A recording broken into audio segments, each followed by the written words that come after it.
Hey guys, this is Ishmael Lamptey. So if you happen to have a drone that you fly and use here in Ghana, then there's the need for you to have it registered. You may ask, why should I register my drone? Well, you get to know how high you can fly. You also get to know of where you are not allowed to fly, as well as you get to know of what purpose you can actually use the drone for, among others. So I'm talking about registration of drone because I recently had mine registered, which did cost me for about $20. That is in cities equivalent. And there are a couple of things you will need to know if you are also going to get yours registered. So first off, where you can register a drone is GCAA, that is Ghana Civil Aviation Authority, that is located at airport. So it's some few distance away from the Hajj village, which is on your right. So once you walk in there to the reception, you inform whoever is there you want to have your drone registered. So you have to keep your drone with you actually. So I think in my case, my registration happened on the 5th floor. So I don't know if it's still, that's the same place that it's going to be done. So once you're directed to where you're going to have your drone registered, you get in there, and then a form is going to be handed over to you, which you are going to fill. So on the form, it contains some details, which is the first one is the MTO or RPA for the operation greater than 7 kg. Now, MTO is maximum gross take off weight. So if your drone is the weight of your drone is above 7 kg or even 7 kg or above, then I'm sure that would require something, a different process. In my case, this drone is lesser than that. So you also need to know the weight of your drone. RP also means remote piloted aircraft. That is what they refer these devices as, that drones and the rest. And then also the next one is the RPAS operation meant for commercial purpose. So if in your case it's meant for a commercial purpose, you either take yes or no. So in my case, it's not meant for commercial purpose. And then the third one is where the RPAS operation requires special authorization as captured in GCAD Part 28. So if your drone is going to perform special operations that probably you might need special authorization and the rest. Now RPAS means remote piloted aircraft system, so that is what it means. And then the next one is the RPAS operation considered as BVLOS. So what is BVLOS? So BVLOS is beyond visual line of sight. So are you going to fly it, go further than you can see it for probably some operations and the rest? So if it's a CS, you go ahead and take yes. In my case, it was no. So all the ones I've stated, I had no take for them because they're not going to perform any of them. And then also the next one is, would the RPS operation involve flight above, that is 400 feet? So in my case, no. I'm not going to fly above 400 feet. Now this drone can fly up to 500 feet, but in Ghana, if it's not for specific purposes and the rest, you're not allowed to fly above 400 feet. So you need to know that too. That is also no over here.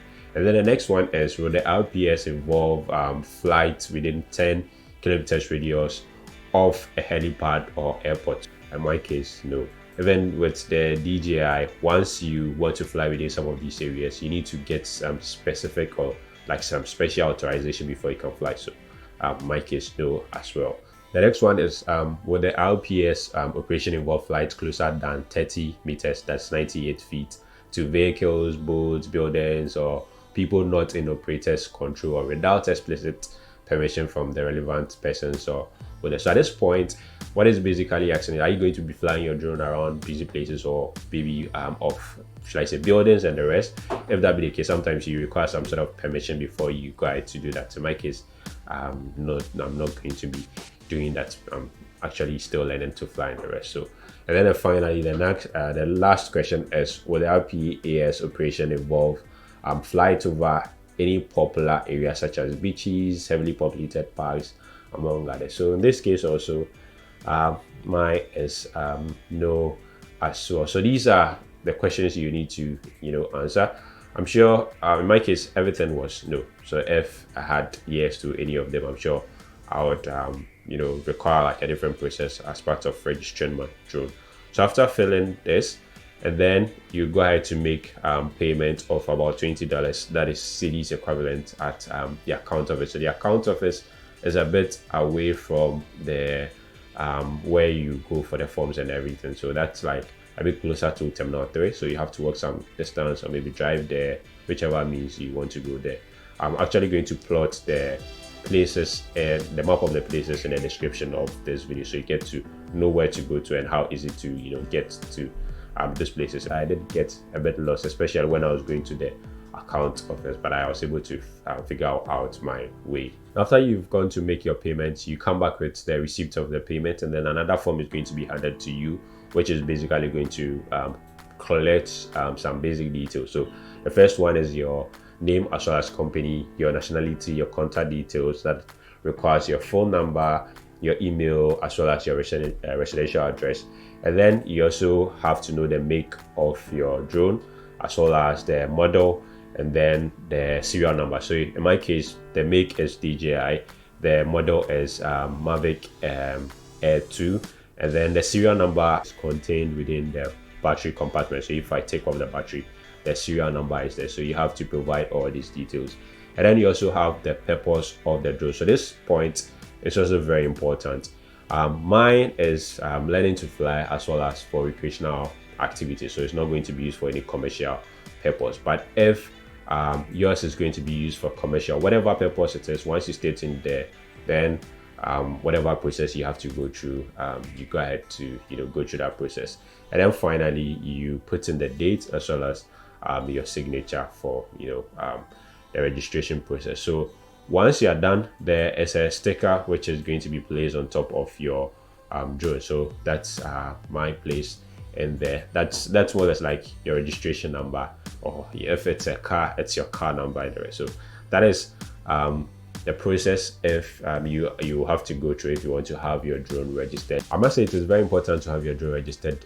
The reason is because there are some places where you go if you want to fly a drone, they require to see that your drone is actually registered before you are allowed to fly it. And sometimes in some instances or cases or scenarios, they might, where maybe there's an issue and the rest, you would be asked if you have your drone registered. So it is always best to follow the necessary and the right procedures when you're using some of these devices, so that you don't find yourself in any sort of issues or challenges, depending on when they are going to arise and where. So when the entire process is done, you're going to be handed over a set of certificate, or should I say receipt, that contains details about your drone. So this is mine over here. So once you're done, that is just about it. Now the entire process is day one, so you don't have to go and come or think you're going to spend so much time. Within a day you can have it all done. And that was basically what I went through to get my drone registered. So that is just about it for this video. In case you're new to this channel, kindly go ahead and hit on the subscribe button, and then don't forget to hit on the bell so that anytime there's a new video, you get to see it. My name is Ishmael Lamptey. Thank you very much for watching. I'll see you in the next one.